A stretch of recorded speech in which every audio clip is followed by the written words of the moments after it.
Ainda dentro de onde essa capacidade precisa ser localizada, a gente tem três formas quantitativas de fazer isso, certo? Eu diria, pessoal, que as formas quantitativas são importantes, mas no cenário brasileiro a gente tem uma influência muito grande daquela história do ICMS, de doação de terrenos, incentivo.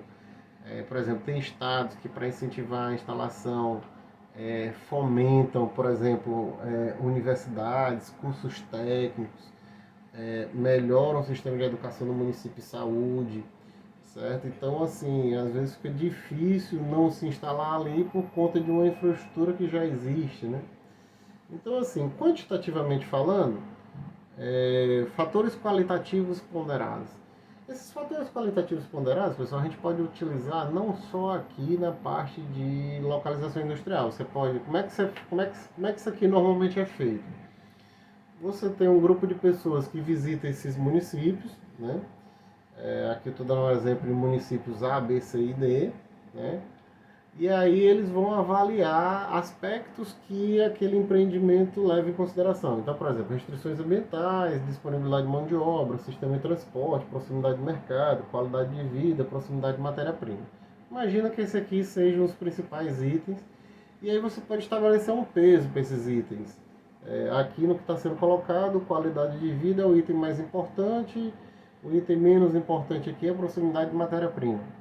Aqui é só um exercício de matemática, tá?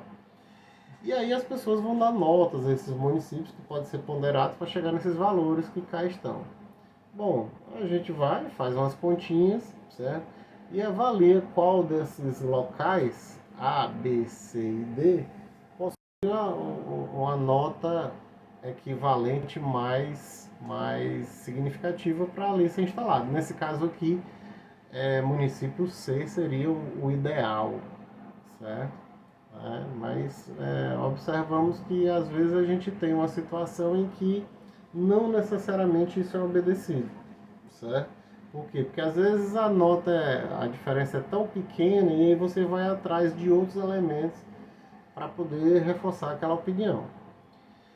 Momentos, apesar de ter esse nome, a ideia de momentos é a ideia de você relacionar a necessidade de transporte de cada município com o volume, né, com o volume de transporte para cada município, com sua respectiva distância e custo, certo? Então aqui precisa ter uns cálculos de custo que a gente não vai entrar nesses detalhes, por uma questão até didática mesmo, porque senão a gente foge muito ao assunto. No exemplo que eu estou colocando aqui para vocês, municípios A, B, C e D, cada um tem lá a sua respectiva demanda. Aqui a gente pode colocar em termos de dinheiro e relacionar esse dinheiro para um volume físico. Aqui imagina que isso daqui é agronegócio que você vai disponibilizar, por exemplo, ração, alguma coisa para esses municípios. Município A 10 toneladas, B 3 toneladas, D 5 toneladas, C 5 toneladas também. Tem a distância aqui de um município para o outro, certo? E aí a gente está estabelecendo aqui um custo de R$ 2 por tonelada por quilômetro, tá? Como padrão. Às vezes você pode ter o normal, pessoal, é você não ter isso como padrão. O normal, por exemplo, é às vezes você ter, se ficar num determinado ponto, um custo de transporte um pouquinho maior do que se ficar em outro, certo? Aí varia. Você tem, por exemplo, Pernambuco e Paraíba, são estados vizinhos, mas que o preço do combustível não tem nada a ver uma coisa com a outra. Então, em tese, dentro de Pernambuco, por conta do combustível ser mais barato e lá, né, o que me disseram é a questão de ICMS, por conta do combustível ser mais barato, em tese você fazer transporte dentro de Pernambuco é mais fácil que mais barato que na Paraíba, certo? Então aqui eu estou mantendo esse padrão de 2 só para facilitar a conta, mas de forma prática quem vai fazer os custos mesmo precisa apurar esse valor de uma forma melhor. Então a gente tem aqui um mapa, né, um mapinha, né, que está colocado aqui para vocês. E aí você tem multiplicar momento, custo unitário de transporte, vezes quantidade, vezes distância. E aí, por exemplo, se você fosse instalar no município A, então aí de A para A você não vai ter movimentação nenhuma, mas, por exemplo, de A para B, a primeira coluna aqui é o custo unitário, que é R$ 2. A quantidade é a quantidade movimentada para aquela localidade, então na localidade B é 3 toneladas, na localidade C é 5, na localidade D é 5. E aqui a distância de A para B 100 km, de A para C 400 km e de A para D 200 km.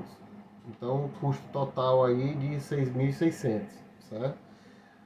Dando uma olhada nas outras localidades, o que é que nós temos aqui? A cidade que representa o menor custo total de transporte é a cidade B. Então, teoricamente, você se instalando nela, observe aí que se você se instalar na cidade A, você vai gastar mais do dobro do que o que gastaria na cidade B, né? E do que gastaria na cidade A também, certo? Então, assim, de forma prática, pessoal, você pega uma situação dessa que A e B a diferença não é tão significativa, aí vai pesar, por exemplo, aqueles aspectos tributários, vai pesar se vai ter terreno, se quais incentivos é que vai ter, tá? Então, muitas vezes a gente faz esses cálculos e depois dos cálculos realizados, a gente vai discutir, certo, com as autoridades daqueles locais para saber dali, muitas vezes no processo de negociação, qual autoridade vai se dispor a incentivar mais aquela instalação. É um tipo de política já existente no Brasil há muito tempo. Hoje em dia ela é muito questionada, né, por uma questão às vezes de você instalar uma indústria e ela se interessar apenas muito mais pelos descontos, né, de ICMS do que necessariamente se envolver ali com aquela região. Mas independente se está certo ou se está errado, não vamos entrar aqui nesse mérito hoje, fica só para a reflexão de vocês. Aqui é uma forma da gente matematicamente ver onde que é mais barato se instalar, certo? Bom, melhor opção aqui é a cidade B. A outra forma, pessoal, é ponto de equilíbrio. Todo mundo aí já viu custo fixo e custo variável. Então aí você tem 3 municípios, A, B e C, e você tem os respectivos custos fixos e custos variáveis da instalação em cada município, tá? Veja, se a gente vai instalar um galpão de 20 mil metros cúbicos, em qual desses 3 municípios é mais em conta, certo? Então você simplesmente pega 20 mil metros cúbicos e faz as devidas multiplicações, né? Então, o custo fixo, para quem não lembra da fórmula, o custo total aqui é igual a custo fixo mais custo variável vezes quantidade, certo? Então, você multiplica aí 20 mil por 64, no caso do exemplo da cidade A, e soma 120 mil. Vai dar um custo total lá de 1.400.000. Nessa situação, para 20 metros cúbicos, a gente percebe que sai mais barato a instalação na cidade C. Por que chama ponto de equilíbrio? Porque se a gente for fazer o cálculo em cada uma, a gente consegue visualizar até que ponto sai mais barato em qual região. Então, por exemplo, você tem aqui no início do gráfico a cidade A um pouco mais em conta, depois medianamente a cidade B mais em conta, e depois aqui de 10 mil você tem qualquer quantidade acima de 10 mil, o custo total de C vai ser menor, certo? E aí assim a gente consegue gerar essas interseções, né? O ponto de equilíbrio se dá nas interseções das retas de custos totais, que são calculadas da seguinte forma. Então, por exemplo, você vai calcular entre A e B qual é a quantidade que gera a interseção entre A e B, certo? Então, aqui 4.615 metros cúbicos. Então, se você for instalar 4.000 metros cúbicos, sem plano de expansão, não tenha dúvida, a cidade A vai ser mais em conta. Entre A e C, certo? 5.700 metros cúbicos, tá? Então, beleza, se tu for instalar alguma coisa por volta aí entre 4.600 e 5.700, a cidade B é interessante. O problema da cidade B aqui é que ela está bem estrangulada, né? Então aqui é a cidade C, certo? Vamos lá, entre B e C, certo? A gente percebe aí que para uma produção de 4.600 até 4.615 unidades, a melhor escolha é a localização A. Entre 4.615 e 10.000, opta-se por B. E acima de 10.000 unidades, a cidade C é a mais interessante. Então acaba que a cidade C, pessoal, em termos de abrangência, até de crescimento posterior, ela parece ser mais interessante, né? Então esses cálculos também são feitos. Então assim, pessoal, perceba, a ideia aqui da localização, de definir uma localização, a gente sempre parte do princípio não só de escolher inicialmente qual cidade, mas a gente precisa ter uma noção. Qual é a demanda que a gente precisa atender, onde é que essa demanda vai se instalar e quando é que essa demanda vai precisar estar instalada, certo? E aí, em cima disso, você parte para definir em quais daquele campo de expansão. Imagina que uma empresa está saindo do sul, do centro-oeste, vindo para o nordeste. Bom, eu venho para o nordeste para onde? Certo? Vai para todos os estados? Não, vai para, sei lá, 5 estados.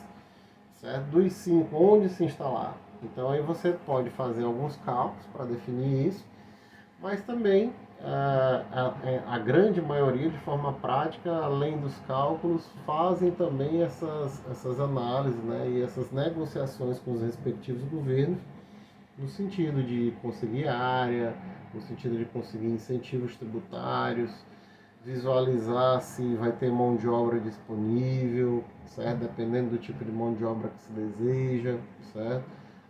Vai ali discutir, por exemplo, a implantação de cursos de formação para melhorar para ampliar, né, na realidade, a possibilidade de contratação, porque aí você precisa em algum momento expandir ou trocar funcionários ou alguma coisa. Então aí você faz, o que eu quis demonstrar aqui para vocês é que a gente tem aqui a possibilidade de fazer alguns cálculos, mas ao mesmo tempo, interferindo direto ou indiretamente nos cálculos, a gente tem aqui a perspectiva dessas negociações que naturalmente são feitas, certo? Pessoal, espero que tenham entendido, certo? Aqui é uma forma da gente tentar complementar, né, a ideia aqui dos conteúdos. E nós temos textos também sobre localização industrial, os quais nós vamos trabalhar na aula seguinte, certo? E aí é interessante que vocês visualizem os respectivos alunos que tiveram os textos, já trazer os textos lidos para a gente poder fazer essa complementação dessa discussão da aula de hoje. Abraço a todos, né? Desejo a todos vocês um ótimo dia, uma ótima semana, certo? E nos vemos na próxima aula.